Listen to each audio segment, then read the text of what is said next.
सिवान लोकसभा में सबसे बड़ी बड़ी जातियां कौन सी है जिसकी सबसे ज्यादा संख्या है? मुस्लिम है जो 3,25,000 है, राजपूत हैं 2,21,000 है, ब्राह्मण है 1,86,000 है, यादव जो है वो 2,42,000 है। अब देखिए जो स्वर्ण समाज सबसे अधिक अभी वोट पे है, 5.5 लाख की संख्या में है, वो लगभग हिना साहब के साथ है। मुस्लिम जाति जो उसके बाद आती है एक मतलब 3,25,000 जो वोट है वो भी हिना साहब के साथ है। 2,42,000 जो वोट यादवों का है इसमें भी हिस्सा लग रहा है और इसमें बड़ी संख्या में हिस्सा लग रहा है।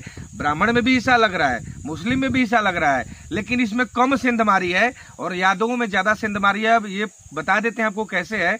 जीवन यादव जी हैं वो भी वोट काटेंगे, कैडर वोटर हिना साहब के भी यादव में है वो भी वोट काटेंगे, और अवध बिहारी चौधरी जी खुद यादव हैं तो उनका भी वोट उसमें है, तो 3 हिस्सों में बट रहा है। लेकिन हमको अभी तक यही लग रहा है, जैसे हमारे पत्रकार बंधु ने भी बताया कि इस समय हिना साहब सबसे आगे हैं और ये टोटल जाति है जो समीकरण हम आपको बताएं, ब्राह्मण, मुसलमान और यादवों का अगर एक साथ सहयोग मिलता है और वोट होता है। नमस्कार, आप सभी का एक बार फिर से स्वागत है हमारे चैनल पे। और आज हम फिर तीनों भाई एक साथ उपस्थित हुए हैं एक ही मंच पर और आज हम फिर बात करने वाले हैं सिवान के सियासत पर। आज हम कुछ बहुत ही अलग लेकर आए हैं। आपको हम बता दें कि लोकसभा का जो चुनाव है, यहाँ का टोटल जो टिकट बंटवारा हुआ था या जो भी राजनीति है बिहार का, खास करके ये जातीय समीकरण पर टिकट बंटवारा भी हुआ है और जातीय समीकरण पर राजनीति भी होती है। यादव को ही वहां पर टिकट दिया जाएगा जहां पे यादव बहुमूल्य एरिया है, जहां पे ब्राह्मण बहुमूल्य एरिया है, ब्राह्मण को टिकट दिया जाएगा। तमाम इस तरह का नेता भी दावा किए और टिकट का बंटवारा भी कुछ इस तरह से हुआ। हम अभी उपस्थित हैं सिवान का पूरा समीकरण लेकर के, किस जाति में कितने लोग हैं, कितने वोटर हैं, कितने वोट देते हैं, वो सारा चीज हम आपको एनालिसिस करके बताएंगे कि इस बार सिवान से सिकंदर कौन बन सकता है। हमारे प्रिंस जी हैं और राकेश भाई जी हैं, दोनों आदमी, हम लोग तीनों आदमी आज इस विषय पर चर्चा करने वाले हैं। राकेश जी स्वागत है आपका। बहुत बहुत स्वागत, आपको भी धन्यवाद। और जिस तरीके से आपने कहा जातीय समीकरण का, इस पे हम लोग चर्चा करेंगे है, लेकिन एक चीज आप देख लीजिए, सिवान में जो तेजस्वी यादव का दौरा हो रहा है, ये तीसरा दौरा हो गया, चौथा दौरा है ये। और ये सिवान कितना महत्वपूर्ण हो चला है ये आप अंदाजा लगा सकते हैं। और जहाँ तक जातीय समीकरण का आप बात किए तो स्वर्ण यादव और जो भी मुस्लिम कैडर वोटर है उस पर भी हम लोग बातचीत करेंगे। शुरुआत हम करते हैं यादव से। यादव बहुल्य माना जाता है सिवान को, मुस्लिम और यादव एमआई समीकरण पहले होता था आरजेडी में, लेकिन अब वो चीजें बदल चुका है। यादव का जहां तक बात है तो 2,42,000 के आसपास यादव हैं पूरे सिवान डिस्ट्रिक्ट में। और अवध बिहारी चौधरी को टिकट दिया गया है यहाँ पर, इंडिया गठबंधन से पूर्व विधानसभा अध्यक्ष भी हैं। तो इसमें आप देख लीजिए पोल के हिसाब से, इसमें पोल होगा तो मान लीजिए 55% 60% पोल होता है, 50% हम लोग मान के चलते हैं, तो 1,21,000 के आसपास वोट गिरेगा यादव का, जिसमें समाज सेवी जीवन यादव भी हैं। कुछ यादव जो वोटर है वो हिना साहब में भी जाएंगे, साबुद्दीन साहब के जो मानने वाले हैं, जो कैडर है हिना साहब में जाएंगे। तो आप इसे अंदाजा लगाइए। और जहां तक इंडिया गठबंधन की बात करें तो वो लोग दावा कर रहे हैं कि माले का जो कैडर वोट है वो हमें मिल रहा है। कहीं ना कहीं डिपेंड इंडिया गठबंधन है माले के कैडर वोट पे। माले का 1 लाख वोट है, आपको हम बता रहे हैं, माले का 1 लाख वोट है जिसपे वो लोग डिपेंड है। लेकिन वो 1 लाख वोट कहीं ना कहीं इस वक्त मतलब बिखरता हुआ नजर आ रहा है। आप इस पे क्या कहेंगे? सिवान में हम आपसे बात कर रहे हैं, सबसे पहले ऊपर लिस्ट में स्वर्ण वोटरों का नाम आता है। तो जो स्वर्ण वोटर है इस बार क्या वो सिवान का जो समीकरण है उससे बदल सकते हैं? बिल्कुल बदल सकते हैं। स्वर्ण वोटर जो हैं उनका वोट बोलता नहीं है, और जो ये बैकवर्ड क्लास के वोटर हैं इनका वोट बोलता है, जैसे यादव हो गए, मुस्लिम वर्ग के लोग हो गए। और यहाँ पर आपको बता दें कि मुस्लिम वोट जो है 3-3.25 लाख के आसपास है कहीं ना कहीं, जिसमें पोल होगा 50% मानकर चलिए, तो 1 से 1.5 लाख मुस्लिम वोट है, जो कि ये प्लस पॉइंट है ना साहब के लिए।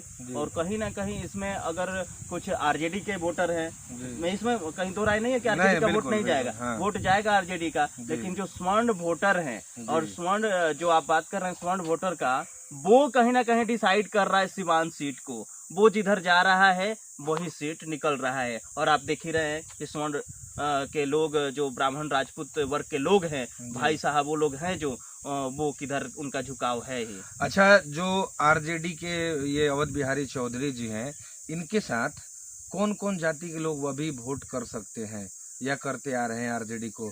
यादव तो एक है ही, बिल्कुल। मुस्लिम में भी कुछ लोग हैं, लेकिन उसके अलावा अन्य बहुत सारी जातियां हैं। उन जातियों में से कौन कौन लोग आरजेडी में सटते हैं? देखिए, माले के आ जाने के बाद जी। महागठबंधन में जी। अब हम आपको बता दें, यादव का वोट जो है वो चौधरी जी को जा रहा है, जी। कुछ मुस्लिम वोट भी जा रहा है, जी। और कुछ पिछड़े वर्ग का भी वोट इनको मिलेगा। जैसे मुकेश सहनी के पार्टी है, जी। उनके आने से थोड़ा बहुत बेनिफिट हो सकता है अवध बिहारी चौधरी को, तो जी। वोट उनको जा रहा है, जी। पिछड़े वर्ग से भी वोट जा रहा है। जी। लेकिन ये खुलकर नहीं है कि अवध बिहारी चौधरी को कितना वोट जा रहा है। वहीं तीर की बात करें तो एनडीए का जो वोटर है वो कैडर वोट है, उसको आप डिनाई नहीं कर सकते हैं। एनडीए के जो नेता हैं अभी जिनको टिकट नीतीश कुमार जी ने दिया है, वो भी उनका अगर पिछला बैकग्राउंड पता करेंगे आप तो वो भी माले के नेता रह चुके हैं। बिल्कुल। और माले का जो गठबंधन है वो आरजेडी से भी है। तो क्या इस समय जो माले के वोटर हैं वो अवध बिहारी चौधरी जी के साथ नहीं जाएंगे, और अवध बिहारी चौधरी जी के साथ जाएंगे तो रमेश कुशवाहा जी के साथ क्यों नहीं जाएंगे? देखिए, माले के वोटर जो हैं, जैसे आपने कहा, मना नहीं कर सकते, रमेश सिंह कुशवाहा के पक्ष में भी वोट जाएगा, जो माले माइंडेड पहले थे, माले से जुड़े हुए हैं। और नीतीश का जो बात करें तो नीतीश के चेहरे पे आज इस बार वोट नहीं हो रहा है। हम आपको बता दें कि साफ लोग कह रहे हैं कि नीतीश कुमार नहीं, मोदी सही है, लेकिन नीतीश के चेहरे पे वोट नहीं देंगे हम लोग। और यही कारण है कि हेना साहब के पक्ष में सभी स्वर्ण जाति के लोग हैं। और इस वक्त कोई दो राय नहीं है कि पूरे सिवान में हेना साहब का बोलबाला है। शहाबुद्दीन साहब के विकास पर भी वोट हो रहा है सिवान में, ये आप ही देख रहे हैं, घूम रहे हैं। और जितने सर्वे की बात करें समीकरण के, तो कहीं ना कहीं समीकरण बन रहा है इस वक्त हेना साहब के पक्ष में। क्या कहेंगे आप इस पे? अब देखिए, ये हिना साहब के बारे में बोल रहे हैं तो हम आपको थोड़ा सा डिटेल में समझा देते हैं कि सिवान में अभी हम आपको टोटली बताते हैं, हमारे हाथ में लिस्ट भी है, हम आपको भी लगा के दिखाएंगे कि राजपूत 2,21,000 है, ब्राह्मण 1,86,000 है, भूमिहार 65,000 है, काश्यप 39,000 है। ये टोटल जो वोटर है करीब करीब हम आपको बता दें 5 लाख के करीब ये स्वर्ण समाज के वोटर हैं, और 3,25,000 मुस्लिम वोटर है। 5 3 8 लाख, 8.5 लाख करीब हो रहा है।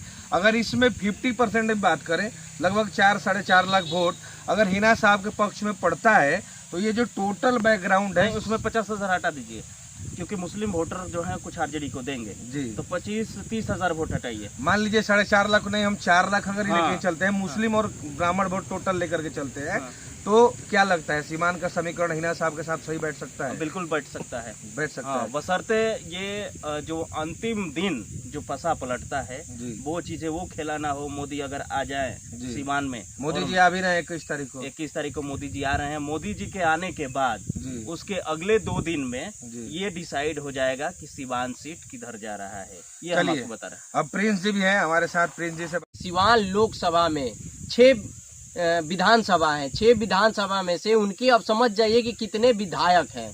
तो देख रही है कि उनके जो विधायक का समीकरण है उसके आधार पे वो अवध बिहारी को जिताने की बातें कह रही है। जीरादेई से अमरजीत कुशवाहा, तो माले के विधायक है, महागठबंधन का वोट जाएगा किधर? इंडिया अलायंस ये देख रही है। दरौली से देख लीजिए माले के विधायक सत्येंद्र राम, रघुनाथपुर से देख लीजिए आपके हरिशंकर यादव, और सदर सिवान से अवध बिहारी चौधरी खुद ही हैं।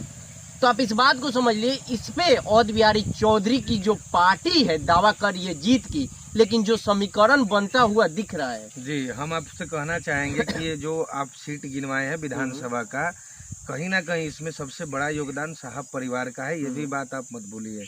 समीकरण ठीक है, अवध बिहारी चौधरी जी को देखा जा रहा है, बनाया जा रहा है, लेकिन इन पे सारे 6 सीटों पर अगर सिवान लोकसभा में जो 6 विधानसभा का सीट है, इसमें सबसे बड़ा योगदान जिताने में हिना साहब के परिवार का रहता है। तो हिना साहब का अपने कौम में ही रहा है ना, अपनी कौम की वोट हिना साहब दिलवाई होंगी ना। अब देखिए, कौम की बात आप कर रहे हैं, इस समय जो चुनावी मतलब रण चल रहा है, इसमें सबसे अधिक ब्राह्मण राजपूत यानी कि जितने भी स्वर्ण समाज के वोटर हैं वही हिना साहब के साथ दिख रहे हैं। फिर आप ये कैसे कह सकते हैं केवल अपने कौम के लोगों को ही वोट दिलवाए होंगे? नहीं, आप फिर उस बात को नहीं समझ पाए। हिना साहब जब विधानसभा चुनाव हुआ था आरजेडी के बैनर तले वो थी, इस बार नहीं है, निर्दलीय चुनाव लड़ रही है।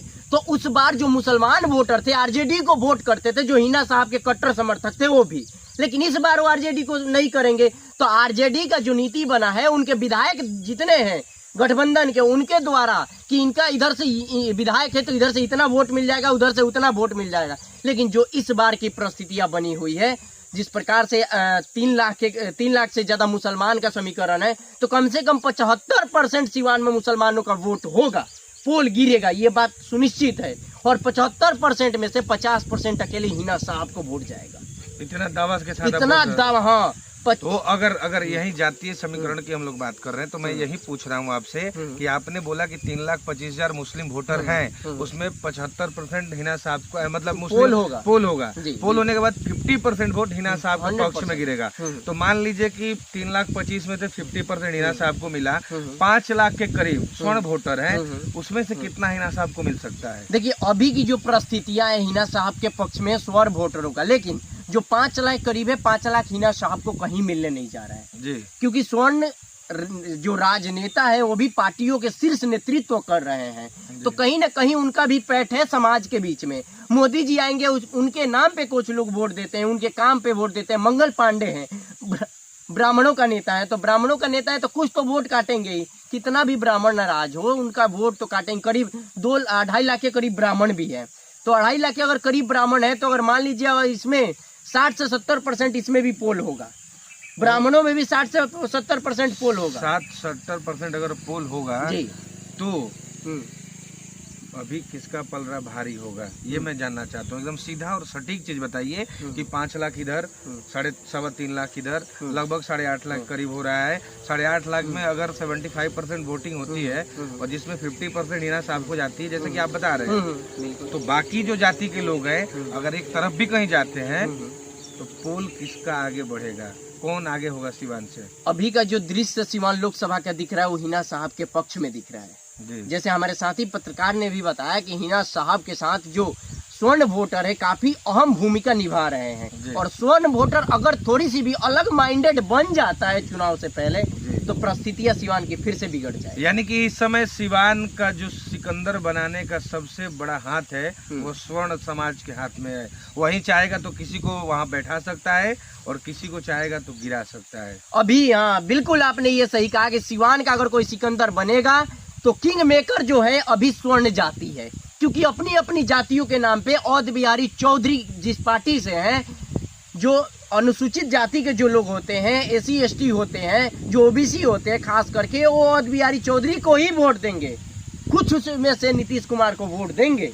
लेकिन जो परिस्थितियां बनी हुई है, स्वर्ण वोटरों के हाथ में स्थिति बन गई है कि किसका खेल बिगाड़ेंगे और किसका खेल बनाएंगे। आप क्या कहिएगा राकेश जी? देखिए प्रिंस जी जो बात कर रहे हैं बिल्कुल सही कर रहे हैं, लेकिन हम आपको बता दे रहे हैं कि अगर स्वर्ण जाति के वोट 50% से थोड़ा सा भी कम हिना साहब को जाता है और कुछ NDA में जाता है, तो यहाँ से कहीं ना कहीं इंडिया गठबंधन मजबूत हो रहा है। अब बात को समझिएगा, जहाँ हम आपको बता रहे हैं कि अगर हिना साहब के पक्ष में अभी जो स्थिति समीकरण बन रहा है इस तरीके से गया, तो कोई दो राय नहीं है कि हिना साहब यहाँ सिवान सीट निकाल लेंगे। लेकिन अंततः अगर इसमें 50% से जो कम हुआ और डिवाइड अगर कर दिया जाए, तो NDA अगर वोट लाता है ज़्यादा, तो कहीं ना कहीं इंडिया गठबंधन को फायदा हो सकता है। हमारे सोच, ये मेरा सोच है, मेरा थिंकिंग है। अब देखिए हम आपको छोटा सा हम एकदम शॉर्ट में वीडियो बताते हैं। देखिए सिवान लोकसभा में सबसे बड़ी जातियां कौन सी है जिसकी सबसे ज्यादा संख्या है?